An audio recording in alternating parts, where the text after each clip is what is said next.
বন্ধুরা, আপনারা কেমন আছেন? আবারও আপনাদের মাঝে আমি একটি ভিডিও নিয়ে হাজির হয়েছি। এবারে কিন্তু ফুলটি যেটি দেখছেন, এই ফুলটির নাম হলো কসমস। এবারে ভিডিওটা সম্পূর্ণ কসমস ফুল নিয়েই ভিডিও।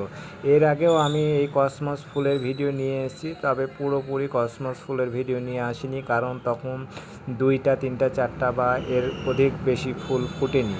কিন্তু এবার দেখতে পাচ্ছেন গাছ ভরে ফুল ফুটেছে এবং কতটা সুন্দর লাগছে। এবং আমার 2টি কালারের ফুল দেখতে পাচ্ছেন, একটি সাদা, একটি হালকা বেগুনি কালার, এবং ফুলগুলো দেখতে কিন্তু চমৎকার লাগছে। বন্ধুরা, তোমরা দেখতে পাচ্ছ ফুল গাছটি কতটা ঝাঁকড়া হয়েছে এবং কতগুলো ফুল ফুটেছে। এবং আমি কিন্তু এটি 2টি পাত্রেই লাগিয়েছি, কিন্তু একটি করে গাছ নাই, 3টি করে 6টি গাছ লাগানো আছে। বন্ধুরা, আপনারা দেখতে পাচ্ছেন ফুলগুলো কত সুন্দর বাতাসে দোল খাচ্ছে এবং দেখতে কিন্তু অনেকই সুন্দর লাগছে। বন্ধুরা, এটি একটি কসমস সিঙ্গেল ভ্যারিয়েন্টের ফুল। এছাড়াও একটি ডাবল ভ্যারিয়েন্টের হয়, কিন্তু এর গাছের পাতাগুলো আলাদা এবং ফুলগুলোও আলাদা। কিন্তু এই ফুলগুলো আমাকে দেখতে খুবই সুন্দর লাগে, কারণ এটি সিঙ্গেল ভ্যারিয়েন্টের এবং বড় হয়ে থাকে।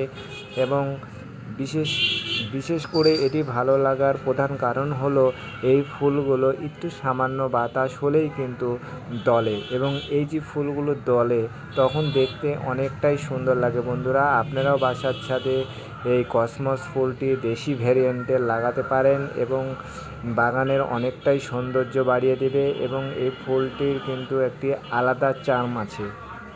অনেকে হয়তো এই ফুলটি ভালোবাসবে না বা ভালো মনে করবে না, কিন্তু এই ফুলটি কিন্তু আসলেই সুন্দর। বিশেষ করে এই ফুলটি যখন বাতাসে দলে তখন দেখতে অনেকটাই সুন্দর লাগে। বন্ধুরা, আপনারাও এরকমভাবে বাসার ছাদে অথবা বাড়ির আঙিনার সামনে এই ফুল গাছটা লাগাতে পারেন। বন্ধুরা, বাই বাই।